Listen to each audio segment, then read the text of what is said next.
Welcome to ADHD. How y'all doing out there today? I'm Rob. I'm Steve. Thanks for tuning in, guys. This is the preview show for the Tribeca Film Festival 2024. We are so looking forward to going to Tribeca this year. Sadly, I'm only going one of the days, while my buddy over here, Rob, gets to go more days because he has more time off than I do. Perks of being a teacher, mon frere. Anyway, I'm going to see 4 different showings during the week. Steve will be, like he said, coming with me to one. One I'm psyched for that unfortunately he won't be able to join me for, but I'll talk to you guys about is Boys Go to Jupiter, which is a really fun, surreal kind of 3D movie entirely made in Blender, if you guys know what that is. Nope. It's a very, very nice 3D animated software. It's starting to become industry standard where it's mostly been Maya for a really long time. It's also the self-produced debut for Julian Glander, who was involved in a lot of stuff recently, kind of in the background, so to speak, on stuff like Adult Swim and Cartoon Network and HBO Max, being that they're all in the same family. He did a lot of work within those. Oh, shit. Yeah, he's starting to get really big, and this is, his kind of his first showing. This is his debut of his first movie, Boys Go to Jupiter. Basically, it is billed as this surreal animated coming-of-age story and just this really cool, vibrant color palette. It really just is something to look at here. I mean, it's more of that like Miami kind of vibe in my opinion, but it's so hyper-realistic and very neon. And I'm very excited to go see this movie. Nice independent short film that's going to be coming out that gets its own little slot at Tribeca. I believe the runtime is about 90 minutes on this one. So I'm really looking forward to this one.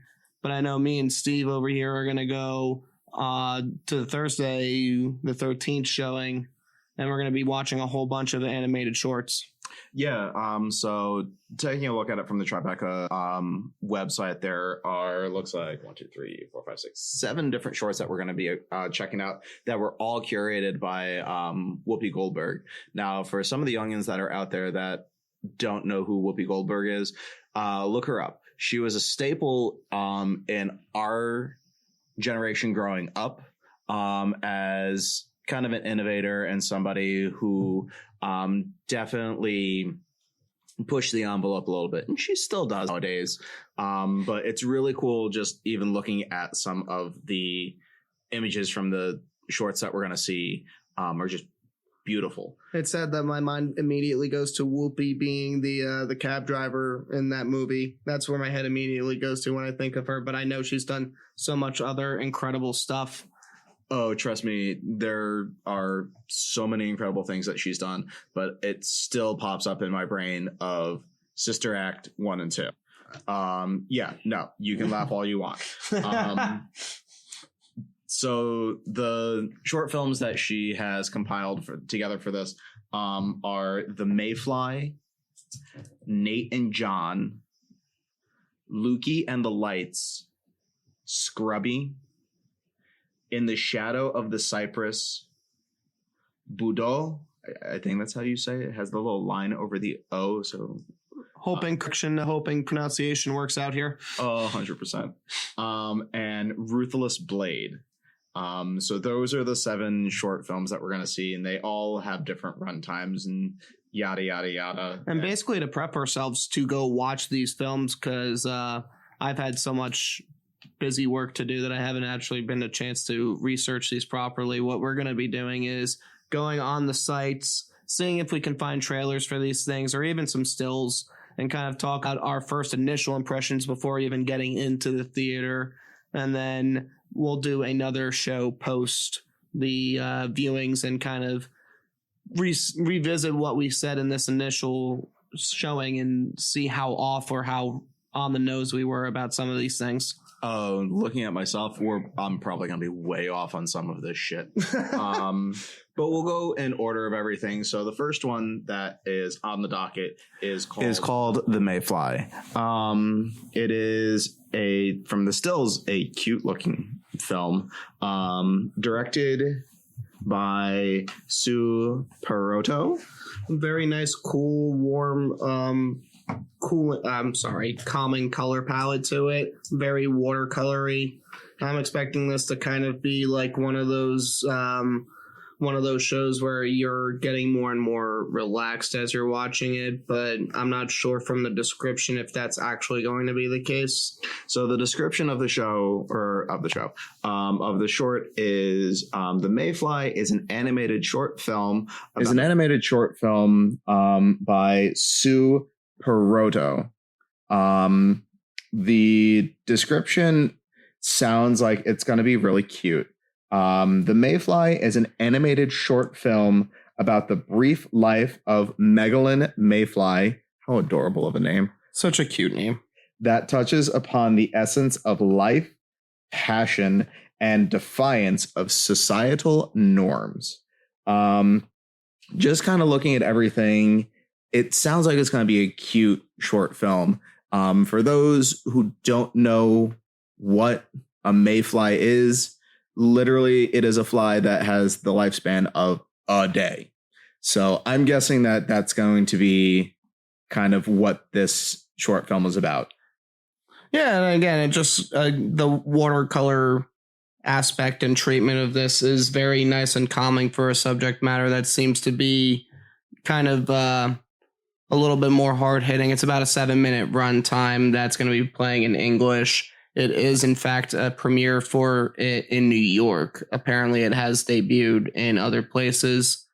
I don't know why we can't find a trailer then, but that's beside the point. I guess it's that kind of short. You got me by the sneakers. But overall, like it sounds like it's going to be an enjoyable romp of seeing literally the life of a mayfly throughout the day.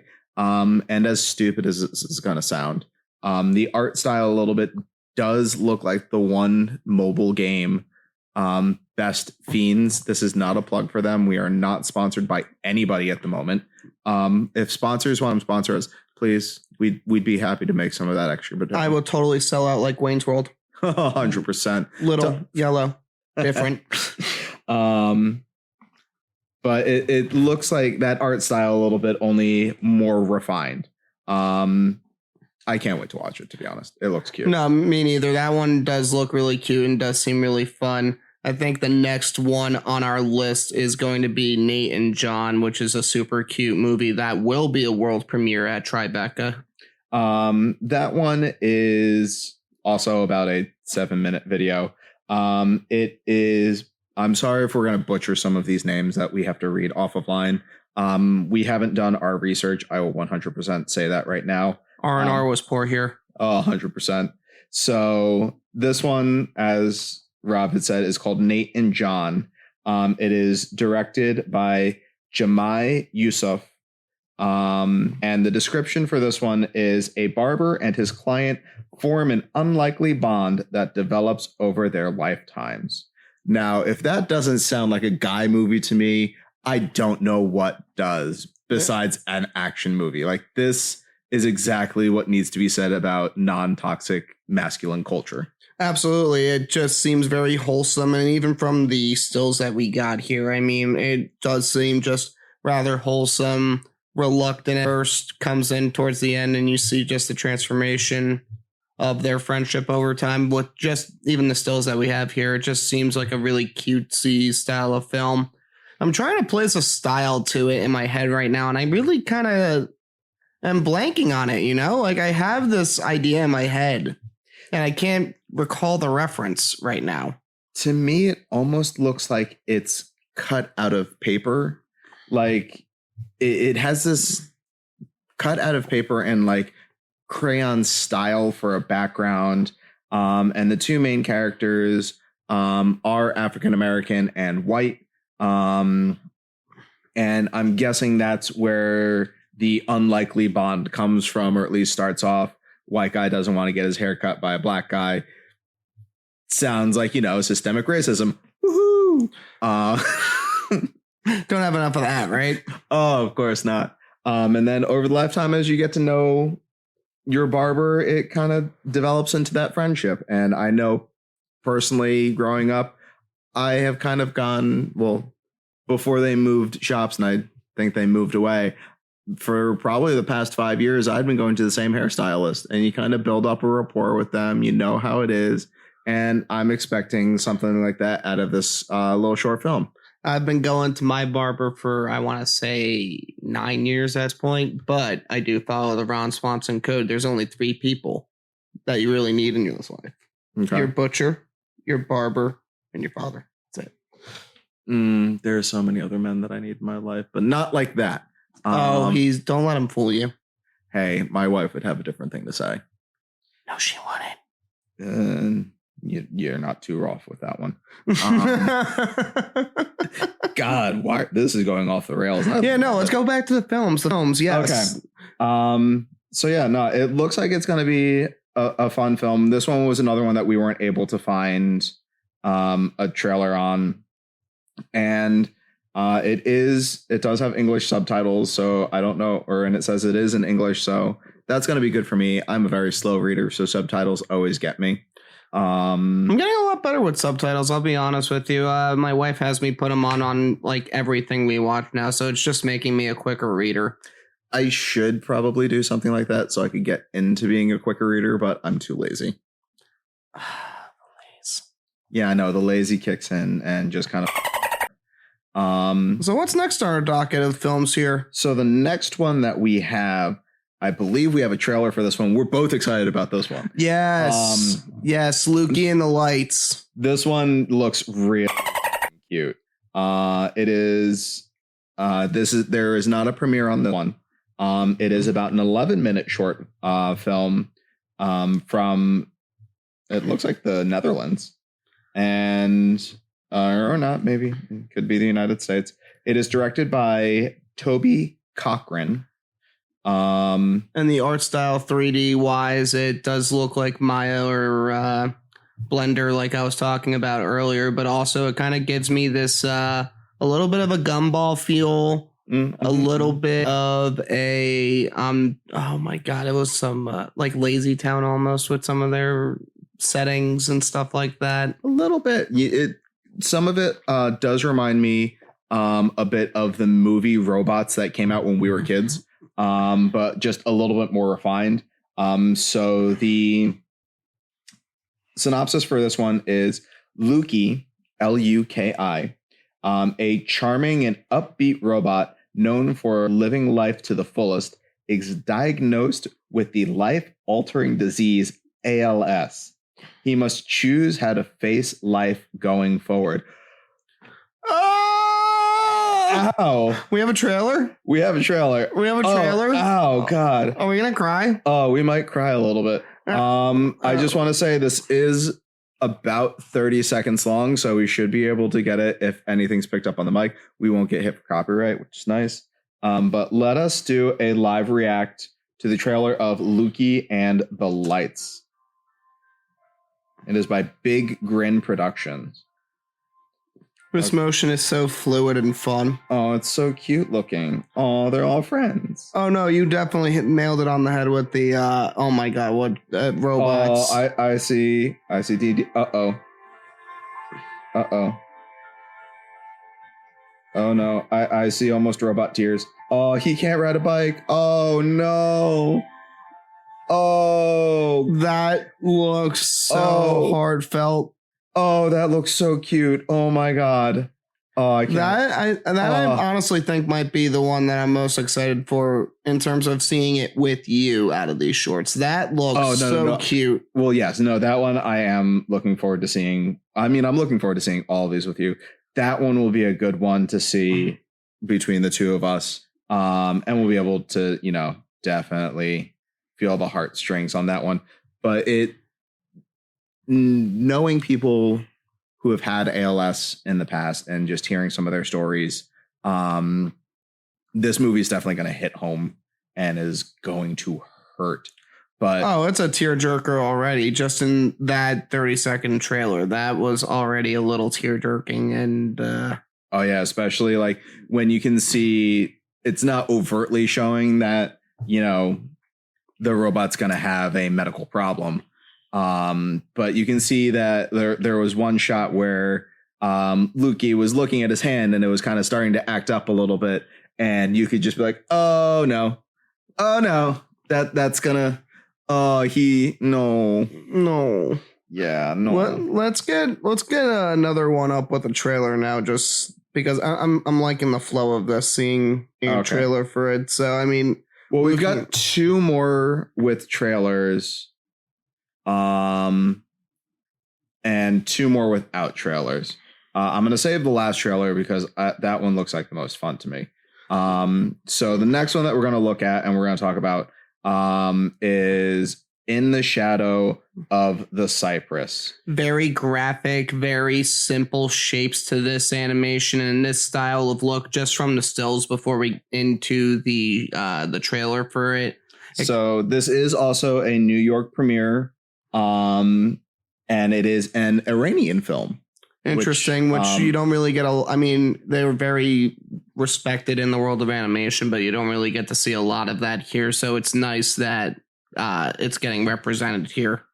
And this one also looks like to be the longest one out of all of these shorts. It is 20 minutes long.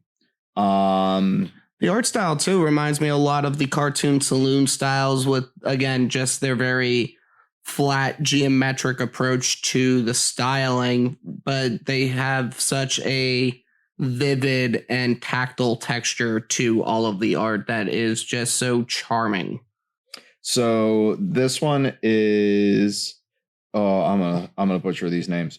This one is directed by Hossein Molayemi and Shirin Sohani. I'll give that to you. From what I'm seeing, that's a good pronunciation. I mean, if you guys want to come at us and tell us how to pronounce it, that would be wonderful. Yes, please hit us up on our socials on both X and Instagram. X? Twitter? Yeah, on Twitter and Screw Instagram. Elon Musk. It is not X. What is X? That is stupid. I'm just going off of what it is on my phone. So little to no care about that one. I find that thing so stupid, the whole Twitter X nonsense. I live on Instagram, so you can go yourself. So this one, going back to the short, In the Shadow of the Cypress, the synopsis for this: a captain suffering from PTSD who struggles with a harsh life. He wants to be a caring father. One day, something unexpected happens. It can be either a new trouble or a blessing in disguise. That already sounds like it's once again going to be, pulling at our heartstrings. Really good setup here. I mean, I'm hooked. I want to see this trailer. I want to see what this looks like. This is looking to be one of those kind of very to a special audience necessarily too, with the father-son relationship and just watching how it can develop over time. I am going to lower the volume on this though, just so it doesn't get picked up on the mic. No copyrights. Nobody find us. We don't get hit for any of that. I mean, find us, but don't find us there. So let's take a look at this, a trailer for In the Shadows of the Cypress. All right. I do. Again, is it just me, or is this like the tactile element to everything art-wise in this that is gorgeous, like that grain? It is a beautiful art. Yeah, no, this already tugs at the heartstrings. No, you can definitely see the textures and you can almost feel everything that's going on in this animation and in the trailer. You can feel the heat. You can feel everything that's going on, the water that's going around. To be honest, you can feel the emotions that you can see on here. For the simple art style for some of this, it almost reminds me of the video game Journey. If you ever played that. No, you're the video game man, remember? But no, honestly, I'm not. No. It's got some of that like simplistic style. It's very angular, and very much like with that game, you can almost feel the textures throughout everything. Like even just looking at this one still that we have from the trailer of one of the main characters walking up to a broken mirror, you can you can feel the wall, you can feel the shards of mirror that are there, and you can almost like kind of understand where all of this is coming from. This one definitely looks like it's going to be a fun and heartfelt romp. This one's going to be hard to watch. This one's going to be a lot of fun to watch as well, just because you can see how much time and dedication that this team put into this work here. I mean, the art style looks gorgeous. The story's gut-wrenching. It's going to be something that, honestly, animation kind of needs. I love how the industry is starting to not stray away from, but start to realize that 3D isn't the only thing that's out there, and how you can push 2D. And here's another really awesome, unique example of how you can push the 2D animation medium and still find modern and relative success with doing so. Oh, it's great to see the 2D animation making a big comeback. So just to kind of recap some of the other ones that we've looked at, the Mayfly, Nate and John, and In the Shadow of the Cyber, all three of those films so far have looked like they've been done by traditional processes where it is that 2D animation. It's not that cell shading. It's not the 3D animation that you would expect to see from some of the newer, more modern studios. And it's great to see that there a lot of companies are going back to this and just a lot of independent scene here too, which is, again, always welcome, especially with how the animation industry is at the moment very much in flux, where people are worried whether or not people are going to have jobs in the future or not. It's nice to see real people tell their real stories without a corporation kind of hanging over them, you know? So the next one that we're going to get into is a North American premiere, not just a New York premiere, but North America. Woo! This one is called Scrubby. I'm not going to lie. My first initial impression is I'm going to be horrified of this. And I don't know why. It reminds me of Teletubbies, and I don't know why. It's just kind of, no. But I obviously I'm here for it. I love animation, so I will give it a whirl. But my first initial impression, man, I'm a little creeped out. I'm not going to lie. So this one is a German short animated film. Go Germans! Woohoo! That is about 7 minutes long. It is directed by Paul Vollet. We're going to go with that as a last name. I'm not going to try to read anybody else's name on here because my German sucks. Me. Yeah. This is the production, but no, I'm the only German here and I can't speak it. I'm German. Oh, that's right. You are German. Asshole. So the synopsis for this animated film is Scrubby lives a secure and warm life in his mother's fur until she loses it. I don't know what it's meant by she loses it, whether she physically loses the fur that Scrubby lives in, or if it's metaphorically she loses it and, like, you know, kicks him out, kind of similar to, you know, what happens to most kids in their life at one point, where it's just like their parents get fed up and you just go, get the out. I mean, yeah, it definitely feels that way. It definitely feels like kind of, it might be a coming of age story and trying to figure themselves out. But yeah, no, I'm still going to stick by my original comment of I'm a little creeped out by this. I do not know fully what to expect, and I'm kind of loving that, honestly. Like, I wish they had a trailer for this out there, but I can understand why, being that it's a 7-minute movie, right? 7-minute short. Yeah. So, I mean, again, I can understand it not having one, but like, just based off the stills that I'm looking at, the premise of the story, it is all gonna look like an awesome showing, but that texture, my ADD is not going to enjoy that texture, and it's going to freak me out. Yeah, no, just looking at the still, seeing what the two characters look like, it kind of, as Rob had said, it looks a little Teletubby-ish. Once again, this is it. Looks like this is kind of like a 2D, 3D style, almost cell shading style. Yeah, it's definitely hybrid styling here where you can have elements of the 3D texture and go in there, some CGI work. But the main characters kind of look like fuzzy characters from the video game Fall Guys. I mean, I haven't played it yet. I know there's the new series on it too, so I'm just like a major slacker in this department, and to think that I teach media, but that's beside the point.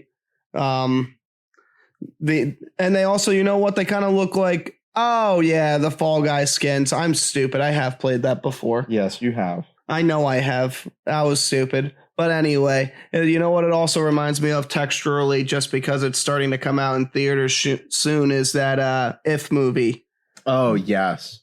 Yeah, no, the textures definitely look like the big purple thing from If. The imaginary friend, right? Well, they're all imaginary friends. Well, some of them are real. Are you real? I think Am I just talking to myself? Yeah, you are. You got to your existential crisis before me. Woo-hoo.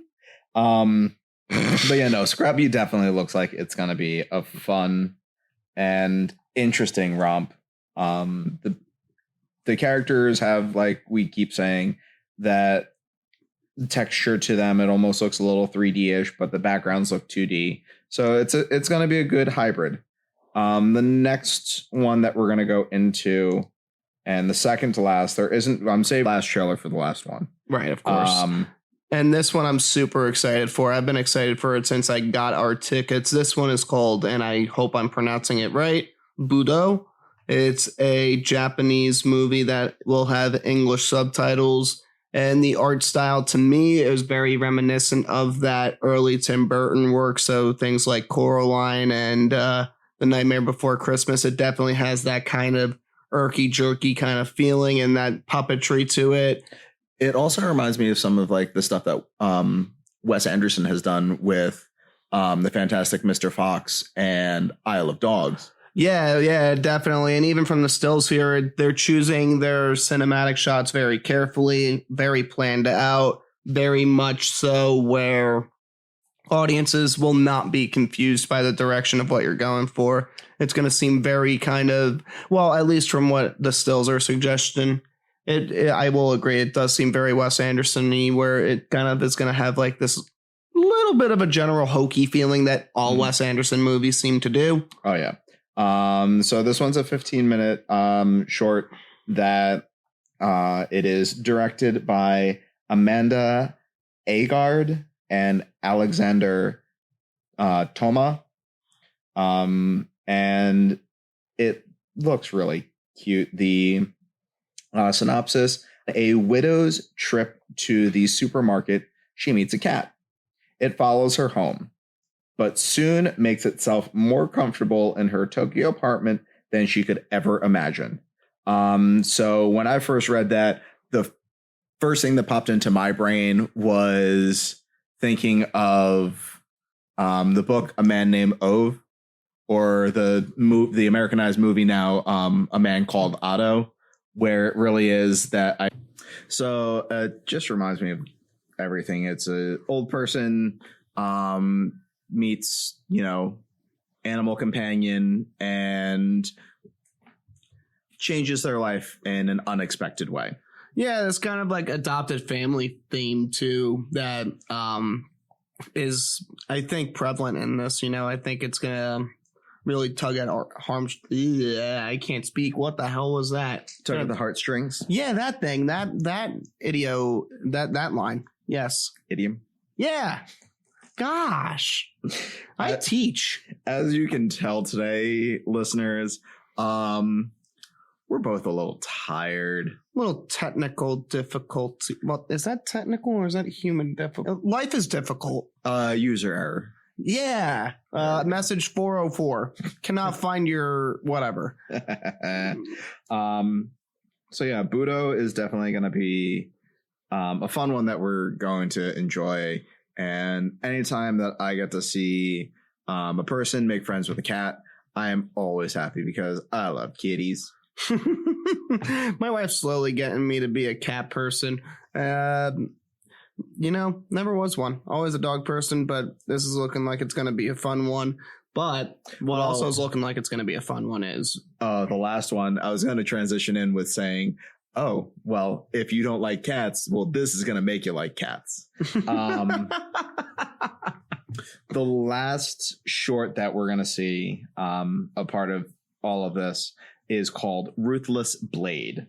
It is a 12-minute Chinese film that just sounds really interesting. It is directed by Bo Zhang, and the synopsis for it: a cat imagines himself as a white tiger swordsman fighting its arch enemy in the dream, only to discover unexpected ties and buried emotions as the feline fantasy unfolds.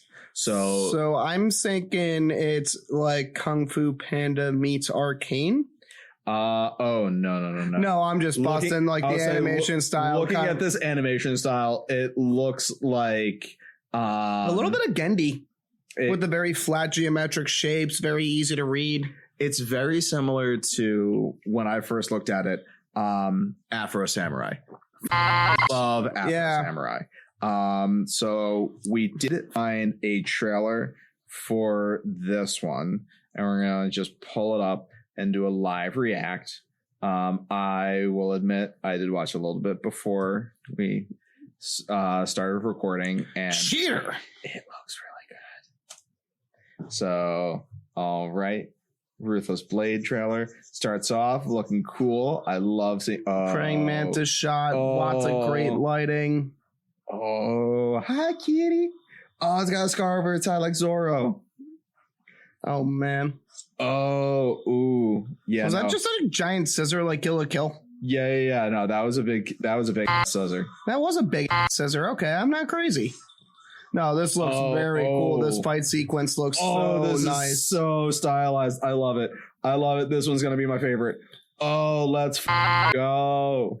No, that did look sick. That has a lot of anime-inspired references in there. You can tell. Oh, hell lots of super clean graphic animation in there that's just going to be kind of timeless looking. This one I'm looking forward to, too. This is going to be a tough one for me about which one I'm excited for more, because I was excited for Budo going into this, but I don't know. Ruthless Blade. I mean, granted, anytime that I get to hear a big white tiger that is humanoid, is a swordsman, that's definitely going to scratch my itch of, this is going to be fun. Yeah, this is right up your alley, man. Oh, 100%.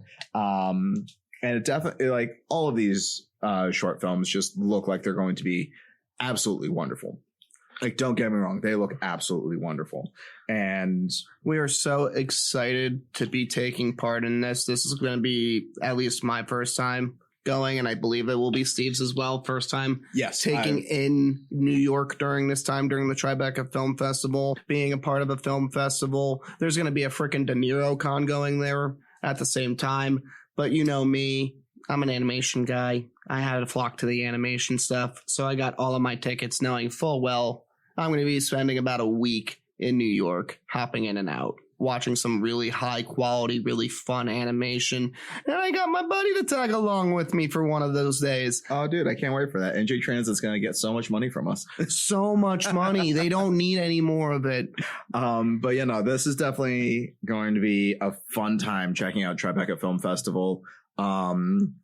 Hopefully we can, get everything up and running, because as you probably hear, we're a new podcast.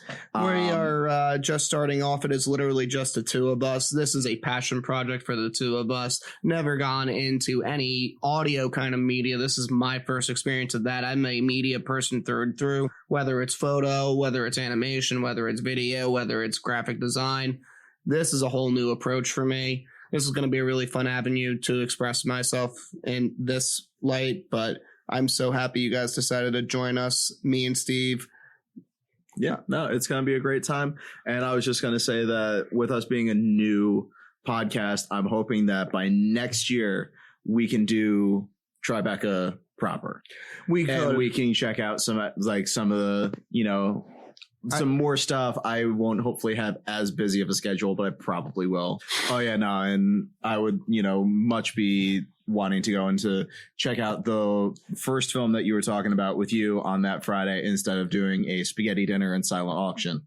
Boys Go to Jupiter, go to a spaghetti dinner. We can do it all. 100%. We can do it all, or at least we think we can. Thank you guys once again for joining us on the ADHD podcast. My name is Rob. And I'm your host, Steve. So follow us on our social media. We have an Instagram. We have a Twitter. So definitely go check us out over there. We're going to be posting some things. Hopefully we'll get some pictures from Tribeca. Well, yeah, it'll definitely be a fun adventure. Oh. Thank you, everybody, for joining us at ADHD. Have a lovely time.